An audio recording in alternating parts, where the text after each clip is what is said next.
එතන මේ වෙලාවේ පොඩි සාකච්ඡාවක් යනවා ප්‍රාථමිකාංශයේ ගුරු භූමිකාව ගැන. ඒතර උතන අදහස මගේ අදහස තමයි දැන් පෙර පාසලෙන් ළමයි ගෙනලා ප්‍රාථමිකාංශයට බාර දෙනකොට සාමාන්‍යයෙන් පන්තියේ ළමයි භාගයක් විතර අඬනවා අම්මලා තාත්තලා යනකොට. ඒතර මේ ප්‍රාථමිකාංශයේ ගුරුවරිය තමයි ඒ අඬන ළමයි ටික ළඟට අරගෙන ත්‍රෝල් කරගෙන කතා කරලා හරි. ඒතර දෙමාපියෝ ගියාට පස්සේ උගන්වන්න පුළුවන් මානසික තත්ත්වයක් හරි ගස්ස ගන්න එක කරන්නේ මුලින්ම.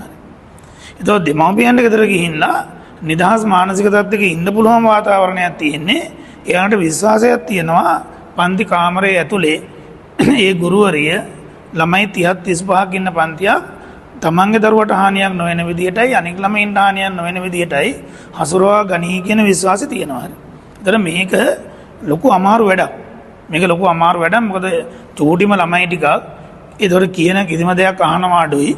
එන ඉඳ ගන්න කියනකොට නැගිටිනවා නැගිටින්න කියනකොට ඉඳ ගන්නවා සමහර ඩෙස් එක ඇතුලේ හරි. ඒතර එක එක මට්ටමේ ළමයි චූටි ළමයිනේ හරි. ඒතර ඒ ළමයින්ට ඔක්කොටම එක හා සමානව සලකගෙන උගන්නගෙන ඔය දේවල් ටික කරනවා කියන එක ලේසි වැඩක් නෙමෙයි. මොකද මේ එක ළමයෙක් නෙමෙයිනේ. ඒතර ළමයි 35ක ඒතර එක ළමයෙක් බලන්න තියෙන අමාරුව ගත්තාම ළමයි 35ක් 32ක් 33ක් විතර පිරිසක් පැය 6ක් විතර තිස්සේ හසුරව ගන්නවා කියන එක ඉතාමත්ම අපහසු වැඩක්. ඊට අමතරව යාලට උගන්වන්න තියෙනවානේ. ඒකට අකුරු ඇඳලා පෙන්වන්න ඕන.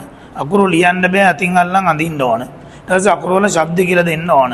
ඒතර පිල්ලම් වල ශබ්ද කියලා දෙන්න ඕන. ඔය දැක්කොත් එහෙම පොඩ්ඩක් ඔය ප්‍රාථමිකාංශ ගුරුවරු නිකන් පිල්ලම් වල ශබ්ද කියලා දෙනකොට නිකන් අකු පයින් සයිස් එකට කෑ ගහනවා. හරි. කෑ ගගහා ඒ ශබ්ද කියලා දෙන්න ඕන. හරි. ඒතර ඉංග්‍රීසි ගන්නකො පුදුම විදිහට ළමයින්ට B අකුර D අකුර පැටලෙනවා. B ලියන දැන D ලියනවා. D ලියන දැන B ලියනවා. ඒතර එහෙම විශාල සේවයක් කියලා කරනවා. ඒ කියන්නේ අකුරු ලියලා මේ පස් රූලෙන් ඩබල් රූලට ගෙනල්ලා තනි රූලට ගෙනල්ලා හරිද? එහෙම කරනවා. ඒකට බත් එකක් කන්නේදී ළමයට කවනවා, සමහරට ළමයා ළඟට ගන්නවා, බත් එක ඔක්කොම ටික කාලා පෙන්නන්න කියනවා හරිද? ඒතකොට ළමයාගේ ලෙඩ දුක ඔක්කොම ගිහින් කියන්නේ ටීචර්ට කියන්නේ හරිද? ඒතකොට චූබරක් ආවොත් ඊට එහා පැත්තේ අවශ්‍යතාවයක් ආවොත් එතකොට ඒව ඔක්කොම ටික කරන්න ඕන හරිද?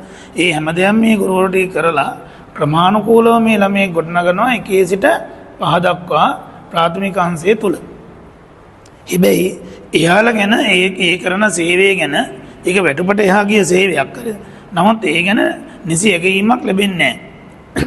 හැබැයි ඕක ඒ නිසි ඇගීමක් ලැබෙන්නේ නැහැ කියන තත්ත්වයේ උඩ ඒ ගුරුවරු පිස්ස ලොකු කලකිරීමකටපත් වුණොත් මේ ප්‍රාථමික අධ්‍යාපනය කියන එක බිඳ වැටෙනවා. ඒතර ඒක බිඳ වැටුණොත් එතනින් එහා පැත්තේ ද්විතීක තෘතීක අධ්‍යාපන කියන ඒවා ගැන කතා කරන්නම දෙයක් ඉතුරු වෙන්නේ නැහැ. මොකද එතනින් අරන් දෙන කට්ටිය එතනින් එහාට ගෙනියන එක තමයි අනිත් ගුරුවරු ටික කරන්නේ.